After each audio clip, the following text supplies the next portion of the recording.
I am Dr. Sarah Antonora of the English department at San Joaquin Delta College, and I am the current Student Learning Outcomes Coordinator. This video is going to introduce the processes for the student learning outcomes on our campus. This will include the course learning outcomes, or CLOs, and the program learning outcomes, or PLOs. In the first part of the presentation, we will focus on the course learning outcomes. We will review what they are and how they differ from objectives, and I will provide sample CLOs for you to use as a template. We will review the parts of a CLO in CurriQūnet, which includes the outcome itself, the assessment tools, and mapping. And then I will also walk you through how to revise and create CLOs in CurriQūnet. In part 2, I will give an overview of PLOs, the best practices, and their role. And then I will also walk you through how to revise and create new PLOs in CurriQūnet by focusing on the outcome, the assessment tool, and mapping. Course learning outcomes, the nuts and bolts.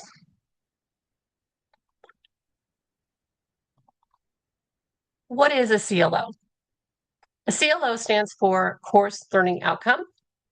On campus, we typically just refer to these as SLOs. The CLOs are used to assess student learning in a course. They are the broad skills that students acquire in the course. So when you think about the description of the course content, everything you do in that class, what are the 2 or 3 big competencies that students should be leaving that class with?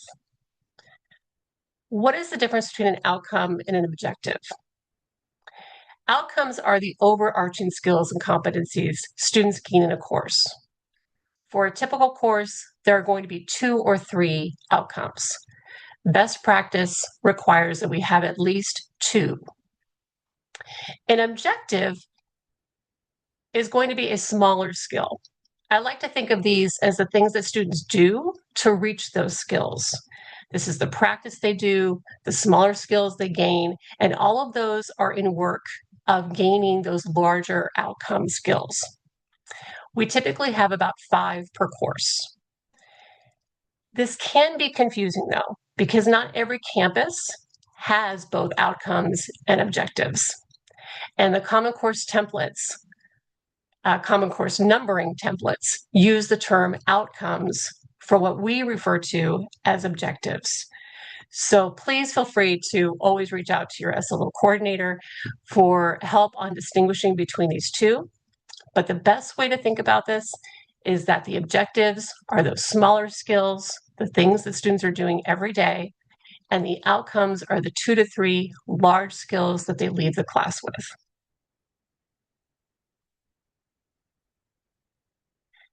Here is a sample objective. This is from Math 37. These are not all of the objectives for that course, but notice it begins with, upon successful completion of this course, the student will be able to, and then there are 4 of the objectives that are listed in Math 37. Notice they have something like solve systems of linear equations or solve linear and non-linear inequalities. When we look over at the right-hand side for sample outcomes, we have these 2 outcomes. These are the only 2 outcomes for Math 37. Upon successful completion of this course, the student will be able to analyze an equation, choose an appropriate approach for solving the equation, and then solve the equation. The second outcome is analyze a function, describe its key characteristics, and/or explain the real-world meaning of computed function values. If we look at the left-hand side with the objectives, we can see how those smaller skills, the ones that are practiced daily, all lead to the student being able to complete the outcome on the right-hand side. Everything the student would be doing in class, those objectives, allow for the student to gain the competencies as the outcome. So what does a CLO look like in CurriQūnet? Parts of a CLO in CurriQūnet. The first step is to focus on the outcome itself. when we are writing an outcome or when we are revising an outcome, or we're just checking to make sure it's in there properly, we want to make sure that the outcome is completing this phrase.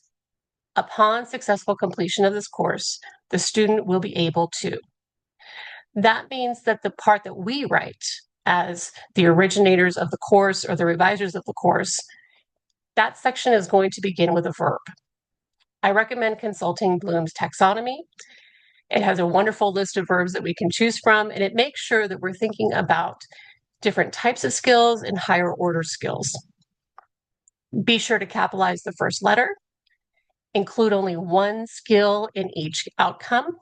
As someone who has worked on these materials myself, it is often difficult to keep the outcome to just one skill, but it is one outcome, one skill. And then remember that best practice is to have at least 2 outcomes for a course. 2 to 3 is advised. Here is a sample from English 57. Again, the top of the page already has the beginning of a sentence. Upon successful completion of this course, the student will be able to. So the actual outcome is examine and evaluate how illustrations, text, and format in children's picture storybooks contribute to the meaning of the story. The second thing I'm going to do in CurriQūnet when I'm working on a class is to focus on assessment. So step 2, the assessment. This is where you will indicate how each outcome will be assessed. Each assessment needs these parts. First is the actual assessment tool. Maybe this is an exam, an essay, a performance, a speech. There are many things you can list here. The key thing, though, is that you are naming an actual tool. It's not every single thing the student does in a class. Most of what a student does in a class is practice, right?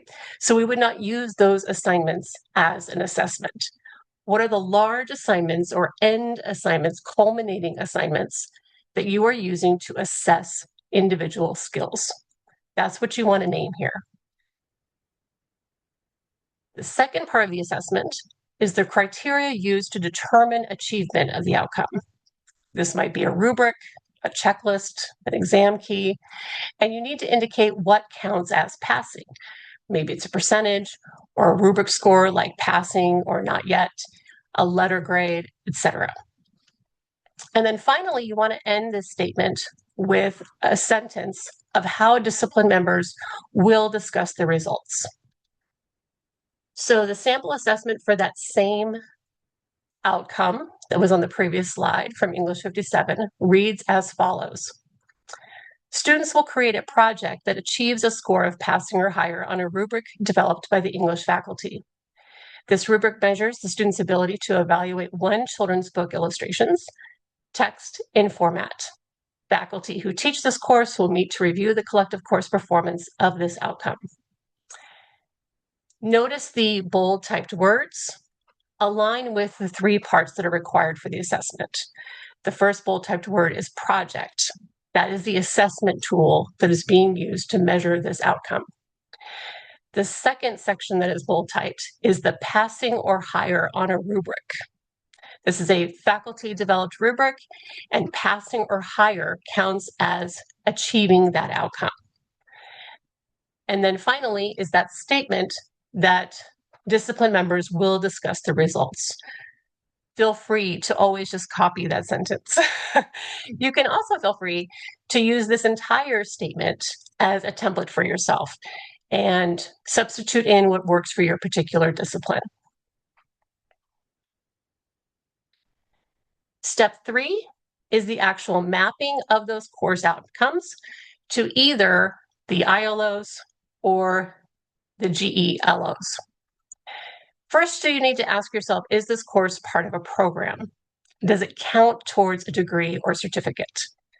If yes, do not map the outcomes for that course to the institutional learning outcomes. That course is already going to be mapped to your program outcomes, and your program outcomes are mapped to the ILOs. So we don't want to map this course twice to the ILOs. So if your course counts towards a program, do not map it towards the ILOs. If it is not part of a program, if it's a standalone course, then you do need to map the outcomes for that course to the ILOs. Otherwise, the achievement that students have in that class will not be captured in any of our data. So we want to make sure that we are mapping the outcomes for that standalone course to the institutional learning outcomes. Select only the ILOs that the CLO directly supports. Use your best judgment here. Then ask yourself, is the course part of the local GE pattern? Has it been approved to meet one of the criteria for the GE pattern? If yes, map the course to the correct general education learning outcome, or GELOs. And if no, leave the GELO section blank. If this is a new course and you are requesting that the course count towards the local GE pattern, leave the section blank until it has been approved. Revising CLOs in CurriQūnet.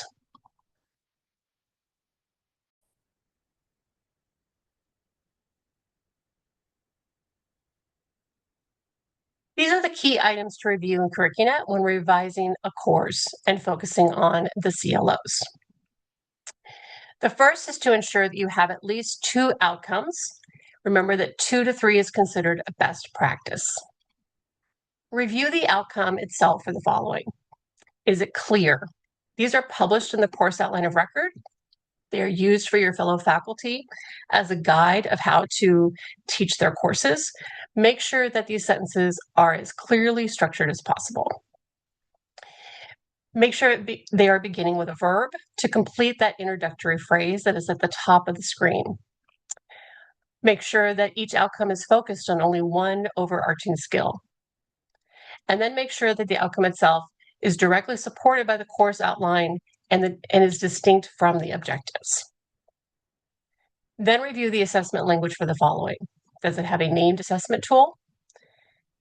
Does it name the criteria used in the assessment? Does it have a statement of how the results will be reviewed? And is it clear? And then finally, review the outcome mapping to make sure that it's correct.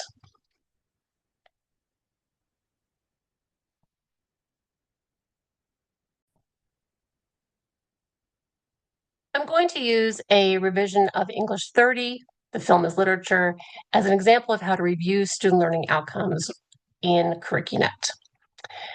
I have the course open already. This is a draft version of the revision of this course. It is in progress.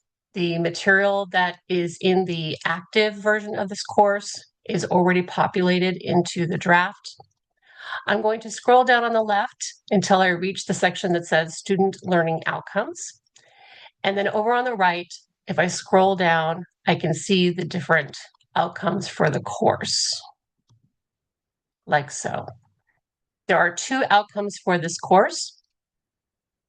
And I'm going to work through those 3 steps to ensure that everything here is correct. Notice that underneath the red section that is giving us directions on whether or not we need to map our course outline, our course outcomes to the ILOs, we have the beginning of the sentence of each of our outcomes. Upon successful completion of this course, the student will be able to. Now I'm going to look at the course outcomes, and I'm first checking that they start with a verb because the phrase here needs to complete that sentence.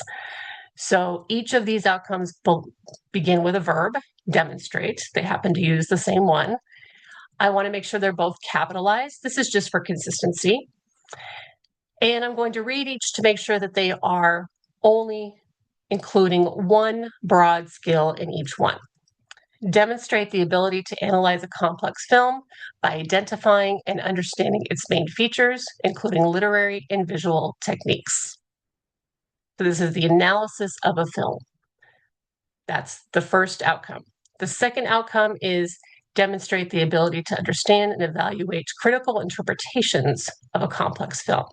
So this is about understanding how others interpret and analyze a film, and also be able to evaluate those interpretations. So those are each one broad skill. To open up the parts of this outcome, I'm going to select the icon to the left of the outcome. When I hover over it, it says toggle the visibility of the item detail panel. When I click on that, it opens up the outcome text. If I need to make any corrections, this is where I would modify that outcome. I'm making sure it's clear, that the language is clear. Again, it starts with a capital letter. It has a period, so it reads as a sentence. That all looks good. I'm going to scroll down to the assessment text, and I'm looking for, does it name a tool? Does it indicate what counts as passing? What the criteria is for passing? And does it have that statement that indicates that faculty will be reviewing that the course performance for that outcome?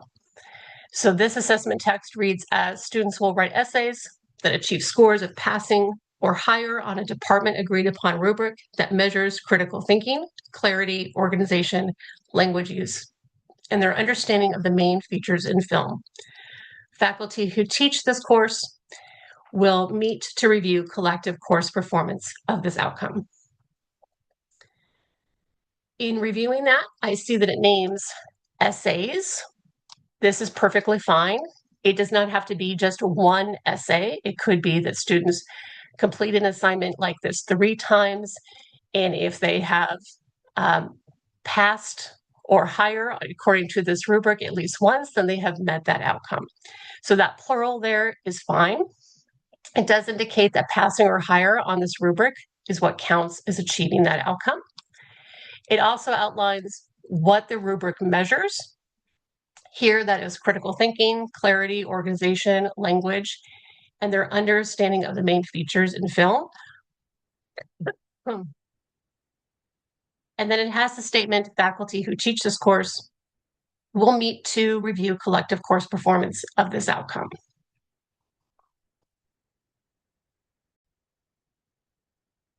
So all the parts are there for that assessment text.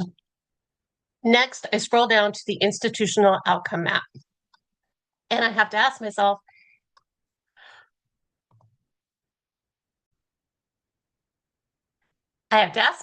is this course part of a program? Now I already know that this course is part of a program.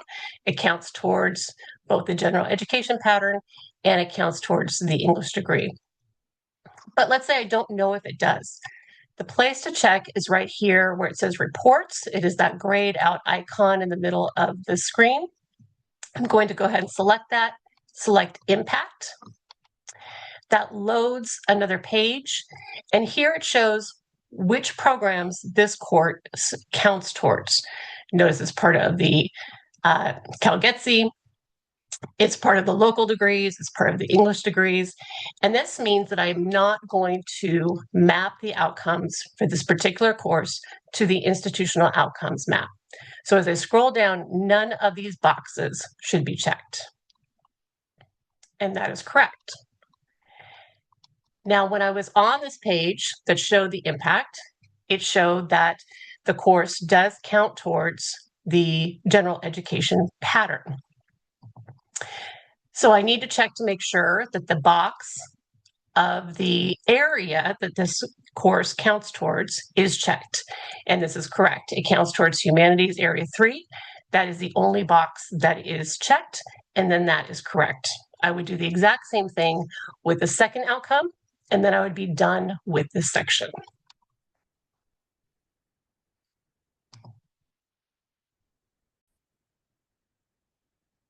Creating CLOs for a new course in CurriQūnet. When creating CLOs for a new course, you will focus on the following things. First, as you are developing your course, you will develop at least 2 outcomes. 2 outcomes is considered the minimum for a course. 2 to 3 is considered best practice. Consider the following when drafting an outcome. Think about the key skills and competencies a student will gain upon passing the class. Begin with a verb to complete the introductory phrase. Use verbs from Bloom's taxonomy. There are wonderful documents, if you Google online, that actually line up the verbs from Bloom's taxonomy to the skills that we might require our students to gain in each class or expect them to gain in a class. Review those and find the best verbs and the ones for higher level thinking that are going to capture what your students gain in a class. Focus on only one overarching skill in each outcome, and then make sure you edit for clarity. You'll draft the assessment language. Please feel free to always begin with one of the previously created assessment tool languages. Go into another class for your particular discipline, see what has been written there, and modify it to ensure that it captures what is being expected in your class or the class, not necessarily how you teach it, and that it meets these requirements, that it identifies an assessment tool, it determines the criteria used in the assessment, it includes a statement of how the results will be reviewed, and it is edited for clarity. Then map the course to the ILOs, because as a new course, it is not part of a program yet. And then please remember that CTE courses may have language and expectations related to their industry standards.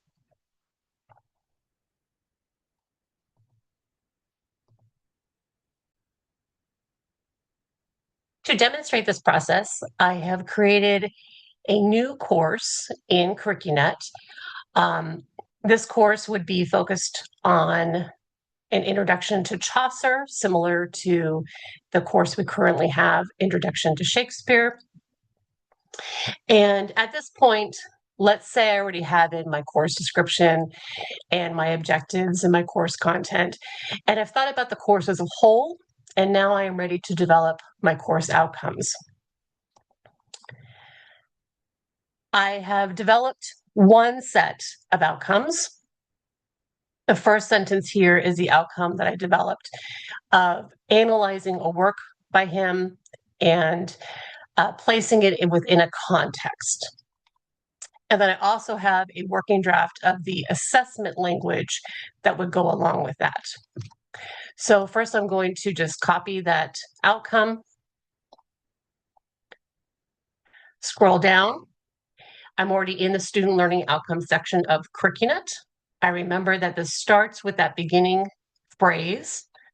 I'm going to click the blue button on the right that says add.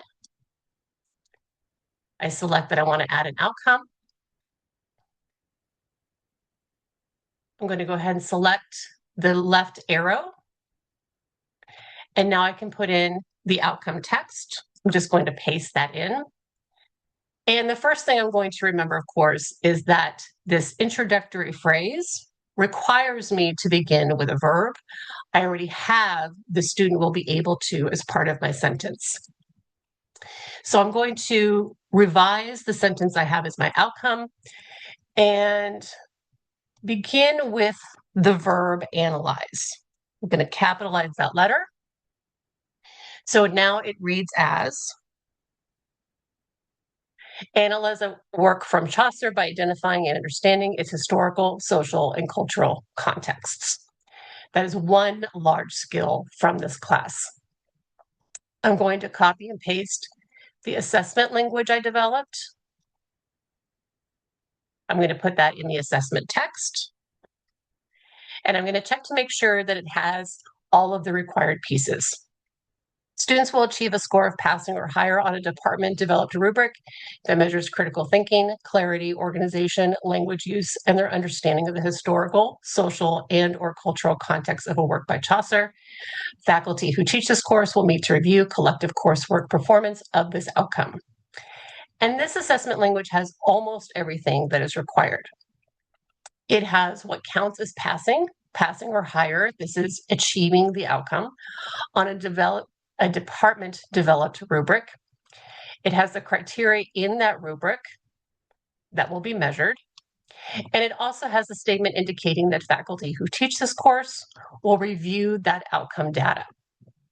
What is missing is the actual tool, the assessment tool that is going to be used to assess students for this particular outcome.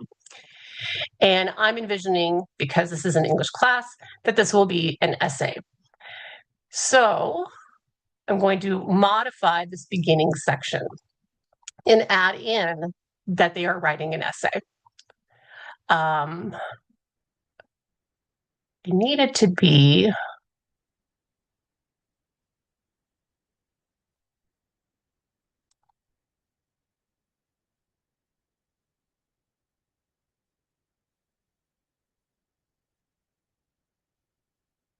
so now I have modified the beginning of the assessment text to read as follows. Students will write an essay that achieves a score of passing or higher on a department developed rubric, and then that sentence continues. Now I've included the assessment tool, the criteria, and the statement that this data will be reviewed by faculty. My assessment text is now complete. I know as a new course that this course is not part of any program yet. I would definitely be adding it to the English program, but it is not an approved course yet. So I haven't revised the program yet. I haven't added the class to the program yet. And the program has not been approved with this course as part of it yet, which means that right now it is a standalone course.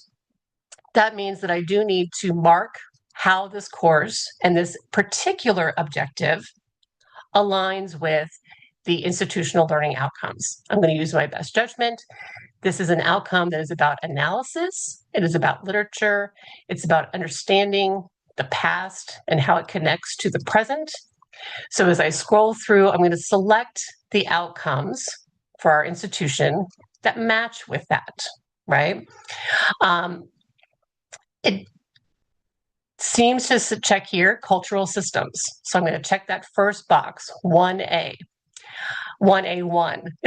I see that this is part of the arts, right? And I would consider Chaucer as part of the arts. I'm going to go ahead and select that second box. Cultural diversity in creating a successive society. I would say that cultural diversity is part of Chaucer's work and the historical and cultural context of that work. I'm going to go ahead and select that box. But it doesn't seem to meet any of the institutional learning outcomes under environmental responsibilities. So I'm going to skip all three of those. I would look through these institutional learning outcomes very carefully, only mark the boxes that that particular outcome aligns to.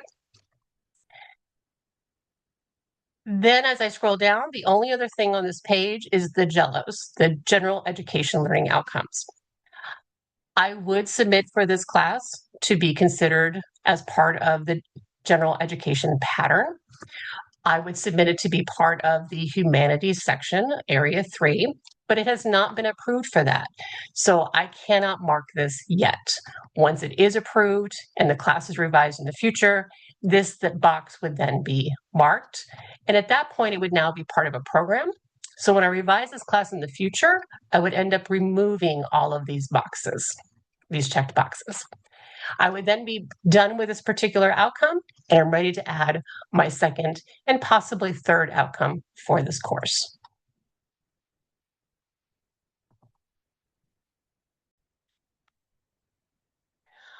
Program learning outcomes, the nuts and bolts.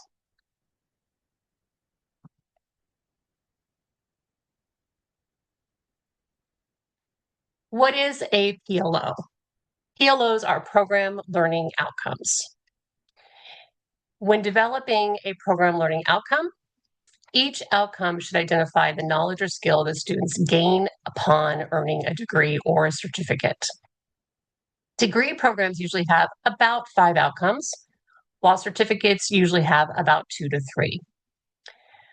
Program learning outcomes should be supported directly by the courses within that program and their respective outcomes. Transfer degrees usually include one outcome that focuses on the preparedness to transfer to a 4-year university in that field. CTE degrees usually include an outcome focused on preparedness to gain employment or certification or entry to a program of further learning and or pass a competency test. The other outcomes are much more influenced by the particular skills that are gained in that particular field.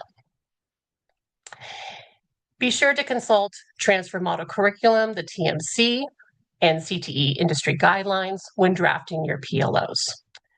Especially for CTE programs, often the language in this section is required, so always check those guidelines first. The process for creating the program outcomes is very similar in the parts as for the course learning outcomes. First, you will complete the phrase when drafting or revising this outcome. Upon successful completion of this program, the student will be able to. That's very similar to the language that we use for course learning outcomes. You will begin with a verb. I recommend consulting Bloom's taxonomy, especially focused on those higher order verbs. Capitalize the first letter and include only one skill or competency in each outcome. This is a sample program learning outcome from the English AAT. Demonstrate knowledge and understanding of major literary movements, themes, genres, as well as a sensitivity to and a grasp of the nuances of language. This is one large skill about literary analysis that all falls under this one outcome for our particular degree.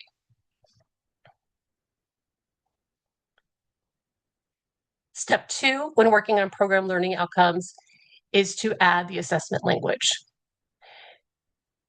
Indicate how each outcome will be assessed. Almost every program will use language similar to or exactly the same as the following. This one happens to be from the Theater Arts AA. Student achievement data and course level outcome data will be used to assess the success of this outcome. Notice here that there is no language about particular tools that are being used. We're not focused on essays or speeches or presentations. Instead, it's just the data from the courses that are part of this program and the course level outcome data and the achievement data. All of that data is what we use to assess how our students in these programs are doing. CTE programs may use language related to their industry standards. Perhaps there is a particular exam that has to be passed, and that might be listed there instead. Otherwise, almost every program uses the same language as the one that is used in the Theater Arts AA. Step 3, mapping. As part of the PLO process, you will review that each PLO is mapped appropriately to the institutional learning outcomes. Again, use your best judgment. Review that each PLO is mapped appropriately to the CLOs from the courses in that program. Every course should be mapped to at least one outcome. Courses that need to be mapped will appear in red near the bottom of the page under the phrase courses that are not mapped to a PLO. So if you see any classes in red at the bottom of the page, you know that you do not have every course mapped to an outcome. If we're saying that all of these courses are required for this program, then they all must support the program outcomes. Be sure to review that the checked CLOs support that specific PLO. This will become a little more clear when I demonstrate it in the next section. Revising PLOs in CurriQūnet.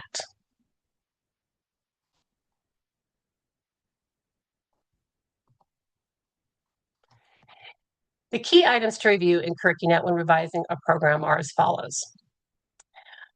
You will have approximately 5 outcomes for an associate's degree and 2 to 3 outcomes for a certificate. These are just guidelines.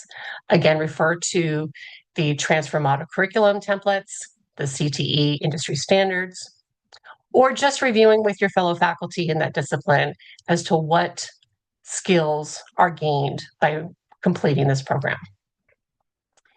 Review each outcome itself for the following: that they're written clearly, that they each begin with a verb to complete the introductory phrase, that they focus on only one overarching skill each, and that they are directly supported by the required courses, and that they are distinct from the program objectives.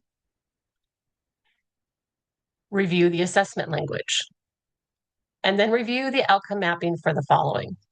Each PLO is mapped to the appropriate ILOs, PLOs are mapped to the appropriate CLOs, and no courses are missing from the program mapping.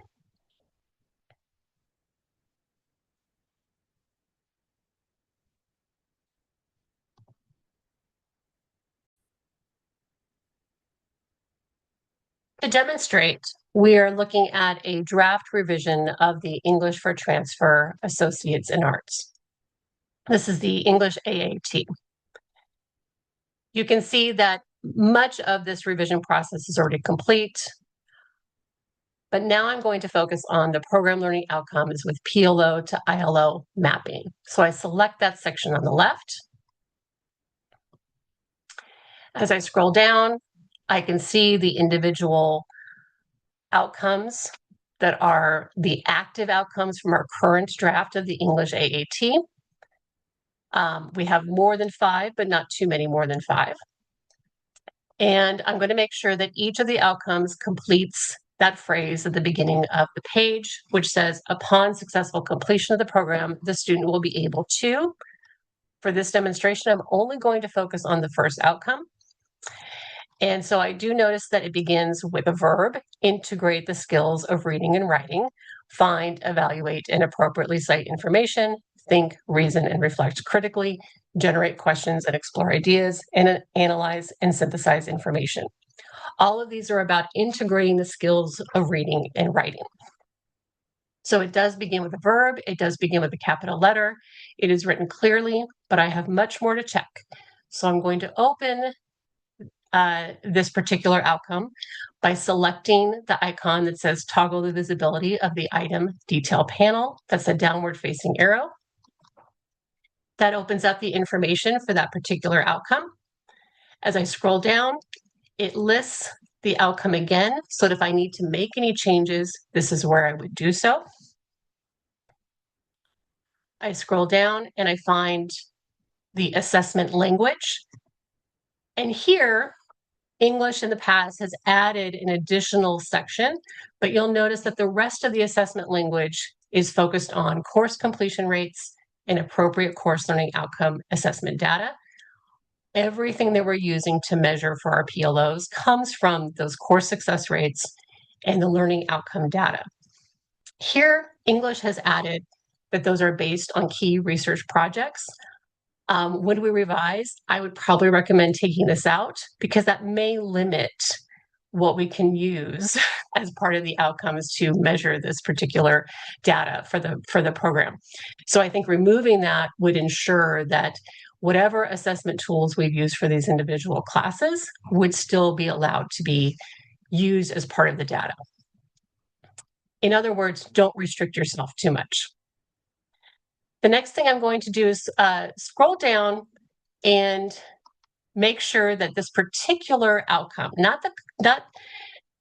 this particular outcome, right? So not the entirety of the English program, just this particular outcome, integrating the skills of reading and writing. And I'm going to map that to the ILOs, the institutional learning outcomes. This integration of reading and writing, where does that align to in our institutional learning outcomes? And as I scroll through, it's definitely part of the knowledge of the discipline. This is a key aspect of being an English major. So that box is checked under 2A1.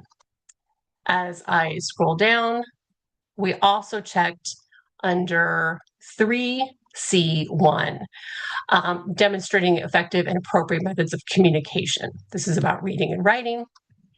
And the skill that we are measuring in the program is about the integration of those two skills, so that box is checked. You'll notice as I scroll down that many boxes are not checked. I am trying to be discerning in only marking the institutional learning outcomes that this particular PLO aligns with. I have also marked under lifelong learning, finding and evaluating ethically use and appropriately cite information. This is part of reading and writing. And under intellectual competency, thinking, reasoning, reflecting critically. This is all part of that synthesis of reading and writing. And then under lifelong learning, C, updating knowledge and skills to maintain currency in the discipline. All of those, I think, are really directly impacted by that particular PLO from our program. And so those look good to me. The next thing I'm going to do is scroll down and look at the actual courses as part of the program. And as I scroll down, every course that is listed as part of this program not only is featured in this section, but each individual outcome for each of these courses is listed in this section. So under English 1B, there are 2 outcomes listed. As I scroll down, here are the ones from English 30. As I scroll down, I'm sorry, I have to scroll here. I was in the wrong place. The ones from English 35, I'm not going to name each one, but you can see that many, many outcomes from our program align directly with this first outcome, the integration of reading and writing. That makes sense for our particular program. Almost every class in the English program is focused on reading and writing, and almost every outcome is connected to that particular overarching outcome for our program.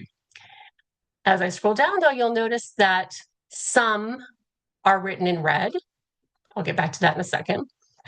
And when I scroll down to the very bottom of the page, there are 4 courses that are listed in red. That means that these 4 courses are part of the program. They've been added to the courses in the program. That was done with the help of our curriculum specialist support, Veronica Origel. She helped us make sure that the courses in the program were added correctly.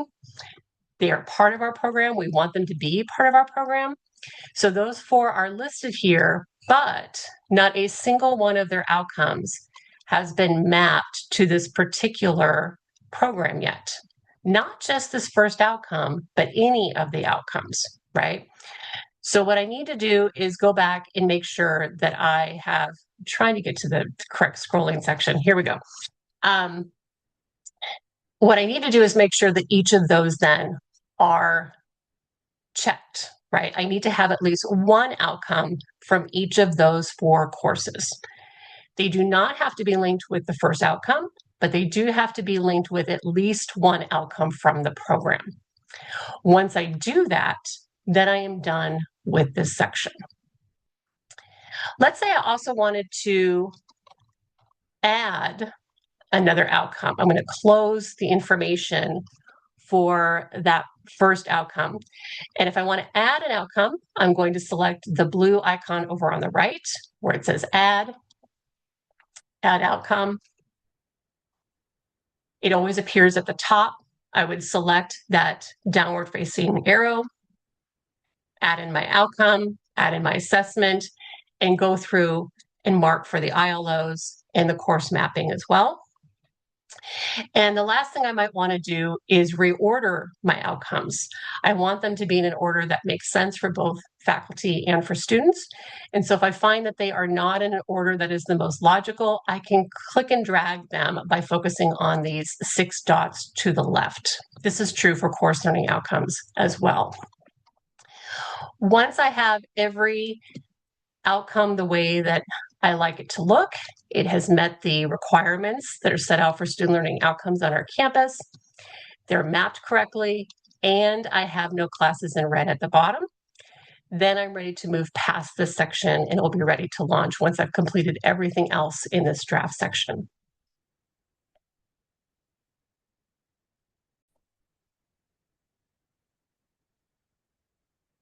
Finally, here are some tips for outcomes when creating a new program. Definitely work with the curriculum support specialist when setting up the courses correctly in the program. This can be a little tricky. And so to make sure that the ones that are restricted are set up properly, that the units add up correctly, make sure that you're working with that curriculum support specialist. Then make sure that all courses have this box checked. Include course in CLO to PLO mapping. That is what ensures that all of the outcomes from all of the required courses for that program will appear in that scrollable list when you are mapping the PLOs to the CLOs. So sometimes the reason we see those classes listed in red at the bottom of the page is because that box has not been checked. If that box has not been checked, you don't see the outcomes, and that is why when completing this section, someone may have forgotten to link the outcomes from one of the classes or two of the classes or three of the classes. And it's because those outcomes weren't visible. So if you see those red classes and you don't see any outcomes for those classes to check, to actually select, then you know that we need to go back and make sure that this box is checked in the curriculum section. If you're not sure how to do that, reach out to the Student Learning Outcomes Coordinator or reach out to the Curriculum Support Specialist, and we can help you do that part.